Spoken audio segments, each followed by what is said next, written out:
We got the big news. Welcome back to the Flyers TV Breaking News. If you're new to this channel, don't forget to subscribe our channel and hit that bell notification for you to keep updated. And for our big story. The South China Sea, a cauldron of geopolitical tensions, witnessed another flashpoint in early 2025. A seemingly David and Goliath standoff unfolded between the Philippine Coast Guard and a colossal Chinese Coast Guard vessel. This incident highlighted the ongoing maritime disputes in the region and the Philippines' determination to assert its sovereign rights. The incident sparked international concern, drawing attention to the delicate balance of power in the Indo-Pacific. The stakes were high. The South China Sea, rich in resources and a crucial maritime route, has been a source of contention for decades. China's expansive claims in the region, often backed by its growing maritime militia, have raised alarms among smaller Southeast Asian nations. The Philippines, despite its limited naval capabilities, has consistently challenged these claims, advocating for a rules-based order based on international law. The latest incident, however, took on a symbolic significance. It represented the Philippines' resolve not to be cowed by China's growing assertiveness. The image of a small Philippine Coast Guard vessel confronting a much larger Chinese Coast Guard ship resonated with many Filipinos, evoking a sense of national pride and defiance. It also underscored the importance of international support for the Philippines' position, particularly from allies like the United States. The incident served as a stark reminder that the South China Sea dispute is far from over.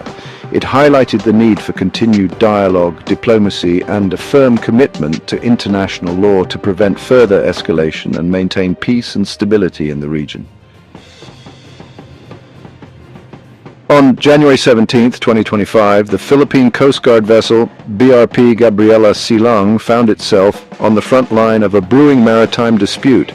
The Philippine Coast Guard crew had detected a Chinese Coast Guard vessel, the CCG 𝙒𝙏𝙚𝙚 operating within the Philippines' exclusive economic zone, a zone extending 200 nautical miles from its shores. The CCG 𝙒𝙏𝙚𝙚, nicknamed the Monster Ship due to its massive size and intimidating presence, was seen as a symbol of China's growing maritime might and its assertive posture in the region. The encounter was tense. It was a tenseful challenge to the PCG. Here is the actual radio challenge made. China Coast Guard Vessel 5901. This is Philippine Coast Guard Vessel BRP Gabriela Silang, OPV 8301. You are advised that you are currently sailing inside the Philippines' exclusive economic zone, approximately 72.5 nautical miles from the coastline west of Capones Point, Zambales, Philippines. In accordance with Republic Act 12064, the Philippine Maritime Zones Act, the United Nations Convention on the Law of the Sea, of which you are a party, and the 2016 Arbitral Award, you do not possess any legal authority to patrol inside the Philippines' exclusive economic zone. You are directed to depart immediately and notify us of your intentions. Your illegal activity will be reported to higher authorities. China Coast Guard Vessel 5901. This is Philippine Coast Guard Vessel BRP Gabriela Silang, OPV 8301. You are advised that you are currently sailing inside the Philippines' exclusive economic zone, approximately 72.5 nautical miles from the coastline west of Capones Point, Zambales, Philippines.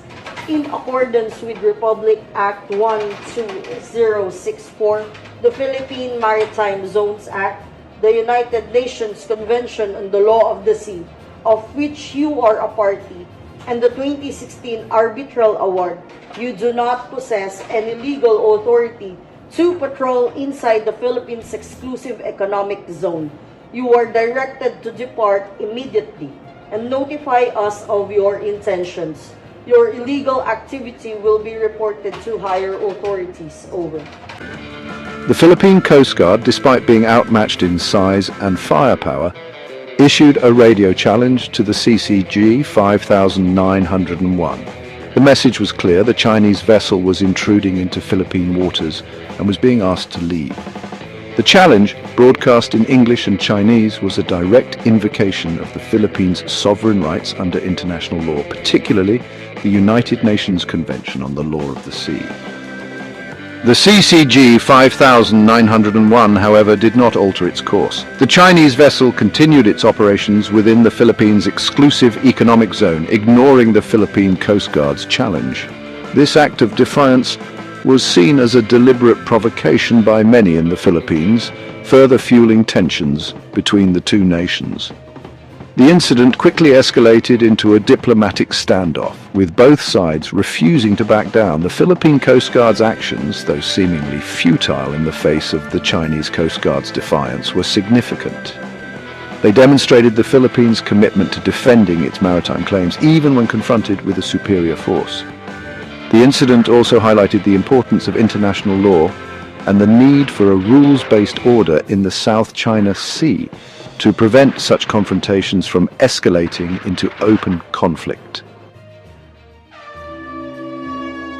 The 𝙒𝙏𝙬𝙚 𝙒𝙏𝙚𝙚𝙗, a formidable vessel in the Chinese Coast Guard fleet, had been a source of concern for the Philippines for some time.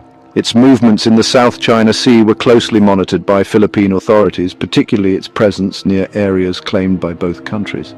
Prior to the January 17th incident, the 𝙒𝙏𝙬𝙚 𝙒𝙏𝙚𝙗 had been spotted in various locations within the Philippines' exclusive economic zone, raising alarm bells in Manila. The monster ship was initially detected approximately 54 nautical miles off Capones Island in Zambales, a province facing the South China Sea. Its presence so close to Philippine shores was seen as a deliberate show of force by China, aimed at intimidating its smaller neighbor.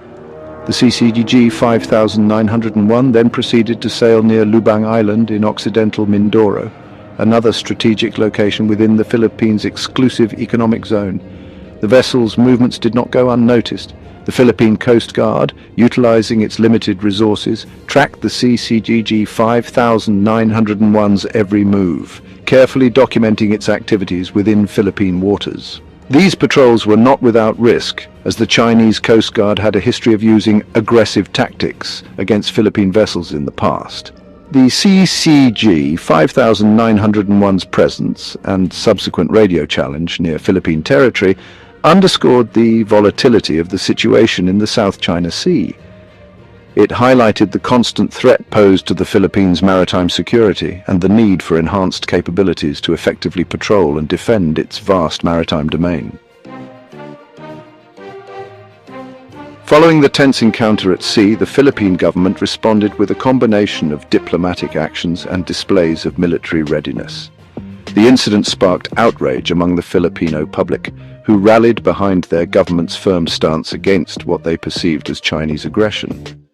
The government's response reflected this sentiment, demonstrating a commitment to defending the country's sovereignty. One of the first actions taken by the Philippine government was to issue a formal diplomatic protest to China.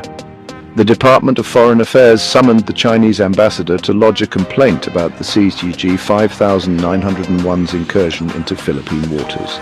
The Department of Foreign Affairs reiterated the Philippines' sovereign rights in the disputed areas, citing international law and the 2016 Arbitral Tribunal ruling, which had invalidated China's expansive claims in the South China Sea.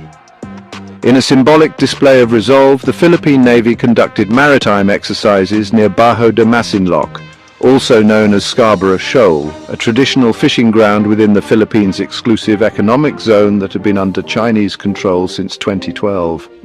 These exercises, while not directly confronting Chinese forces, were intended to assert the Philippines' presence in the area and demonstrate its commitment to defending its territorial integrity.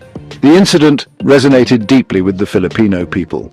An opinion poll conducted by Okta Research revealed that an overwhelming majority of Filipinos, 84%, supported the government's actions in asserting the country's maritime rights.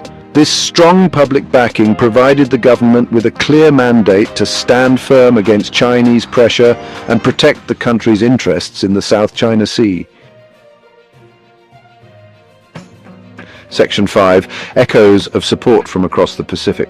The incident in the South China Sea involving the Philippines and China did not go unnoticed by the international community, particularly the United States. The US, a treaty ally of the Philippines and a key player in the Indo-Pacific region, has long expressed concerns over China's assertive actions in the South China Sea and its implications for regional stability. During his confirmation hearing, US Secretary of State nominee Senator Marco Rubio highlighted the incident, emphasizing the growing threat posed by China to the Philippines and other Southeast Asian nations. Rubio's statement signaled a potential shift in US foreign policy towards a more active role in countering Chinese assertiveness in the region, particularly in support of its allies like the Philippines. The US has consistently called for a free and open Indo-Pacific, based on international law and respect for the sovereignty of all nations. The incident involving the CCG 5901 and the BRP Gabriela Silang was seen as a direct challenge to this vision, prompting concerns about China's disregard for a rules-based order.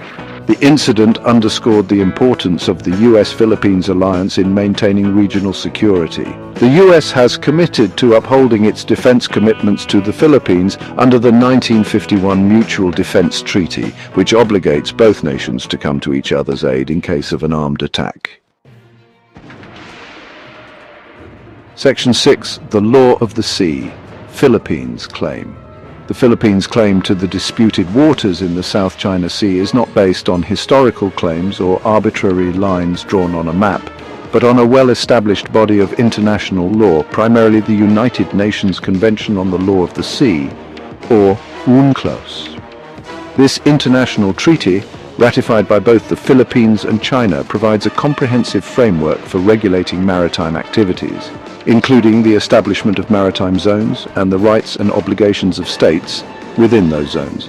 UNCLOS defines an exclusive economic zone, or EEZ, as an area extending up to 200 nautical miles from a country's coastline, within which it has sovereign rights for exploring and exploiting, conserving and managing the natural resources, whether living or non-living.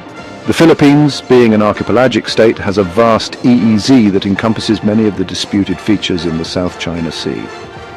Furthermore, the Philippines' position was bolstered by the landmark 2016 Arbitral Tribunal ruling. This ruling, issued by the Permanent Court of Arbitration in The Hague, invalidated China's expansive 9-dash line claim over most of the South China Sea.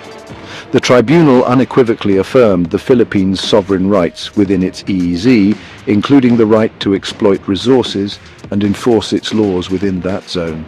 China, however, has consistently rejected the tribunal's ruling, calling it null and void, and refusing to participate in the arbitration process.